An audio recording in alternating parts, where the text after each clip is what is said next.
Aku tak payah lagi ni, sebab aku kena panggil jemput emak lah, kau cari emak lah. Sedekah nak buat dia bukan mudah pun, nak kena pergi beli gandum, beli sayur, balik rumah kena basuh sayur lagi, kena iri sayur lagi.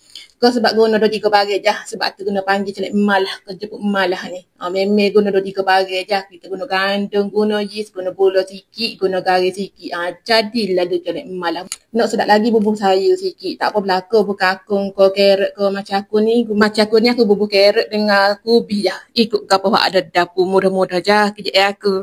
Kalau saya demo nak resepi penuh, kalau nak resepi penuh, aku buat pula celik emak lah. Tapi aku buat dah sebelum ni, ada dah resepi penuh. Di video aku buat sebelum ni. Tapi kalau saya munak, aku buat pula. Tak apa benda-benda ni. Anak aku beri makan, laki aku beri makan, aku tipu beri makan. Buat 2 kali tak apa, buat benda dulu tak apa aku. Kalau saya demo perasa resepi kahwin, buat sebelum-sebelum ni pun memang buat resepi sama je. Benda sama je aku duk buat. Nak buat ganu waktu je nak ngatur laki aku makan. Aku nak buat benda pelik-pelik, saya tak makan. Kena aja siapa yang nak makan. Terpaksa lah aku buat video benda tu lah. Tak apa deh, saya mu tak boleh.